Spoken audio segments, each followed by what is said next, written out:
Alright, let's put the chair right here. Move it a little bit. Give me a little more room. Let's bang out this review before Alexa gets here.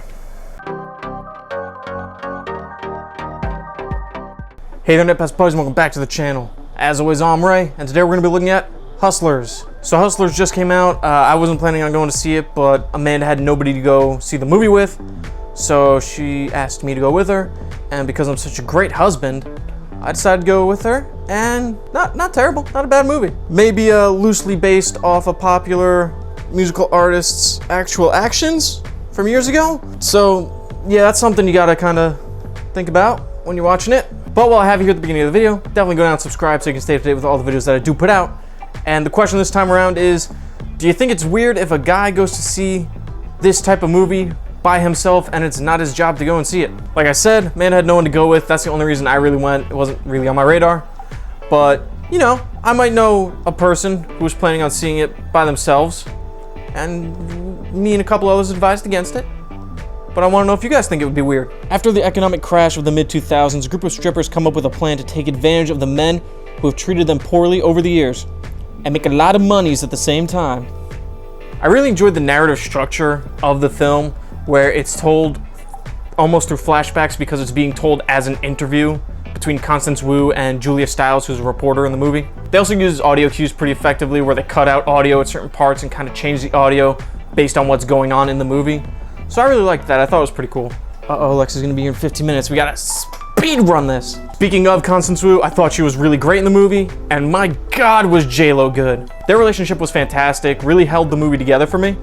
And I can honestly understand why a lot of people are saying that J-Lo might get a nomination for Best Supporting Actress from this movie. Cardi B only in the movie for about 5 minutes or so, and I think that was the right choice.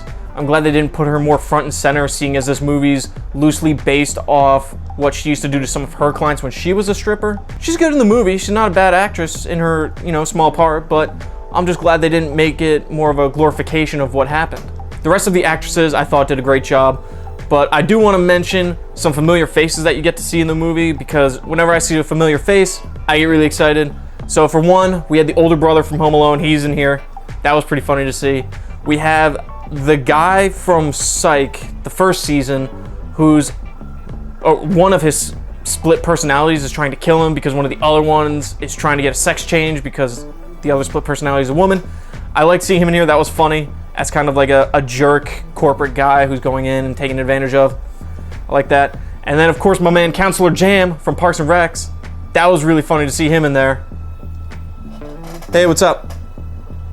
Are you home already? Yeah. I can't get 5 minutes to myself. She always gotta call me.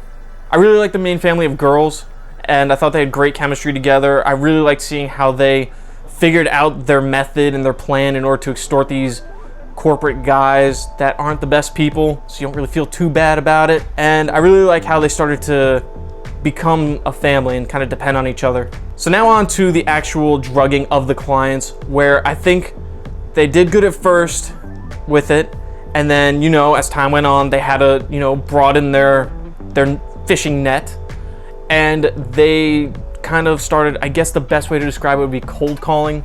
Like just going after random guys at bars who you could tell were, more wealthy. And they eventually got to a guy that they shouldn't have gotten to because he clearly wasn't a partier. They drugged him. He had to go to the hospital and everything. I was really afraid that was going to be the majority of the clients they went after. Or just people that they didn't necessarily know were the biggest jerks. They just knew they had money. But I really liked how after that event takes place, Constance Wu's character is like, no, we need rules. We can only go after the guys we know can handle drugs. We need to alter the drug. We need to do this, that, and the other thing. I really liked that aspect because I was really worried that a lot of the movie was going to be just them drugging random people, but the people they ended up going after towards the end were just jerks. You really didn't, like I said, you don't really feel bad that they're getting taken advantage of because one, they can afford it, and two, they're shown to be jerks. That being said, I do really like how the guy that eventually brought them all down, he had a very sympathetic story. It was clearly at a time where J-Lo's character, who was kind of the ringleader, was going too far to kind of secure money for the family. So I liked him. He had a very sympathetic story. I thought that was really important. So good on them there. I also really like the sequence where the cops start taking them down one by one. I thought that was really cool. So the film is just shy of 2 hours, but man, I don't know what it was, but it felt longer.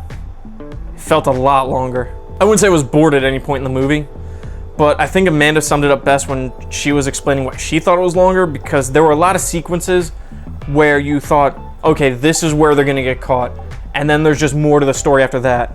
Still entertaining, but there's just more, and then there's another moment where you're like, okay, I can see where they will get caught here. They don't get caught there. It just keeps going, and yeah, it just felt long.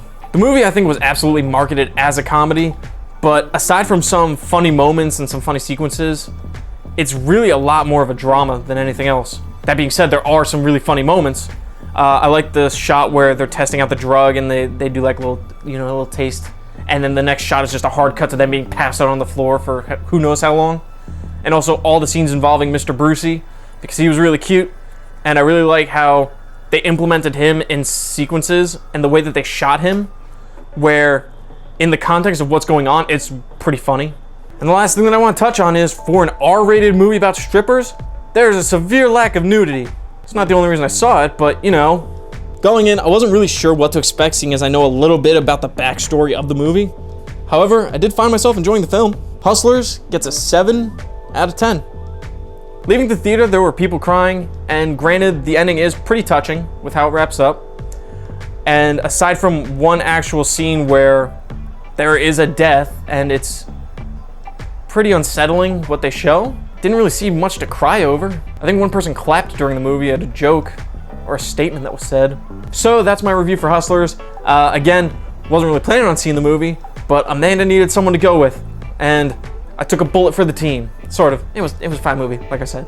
As always, thanks for watching the videos that I do put out. It means a great deal you're continuing to watch the videos that I do put out. Like I said at the beginning, definitely go down and subscribe, give the video a like, share with a movie-loving friend, and let me know down in the comments down here if you think, you know, it'd be normal for a dude to go see this movie by himself. Thanks for watching, everybody. See ya.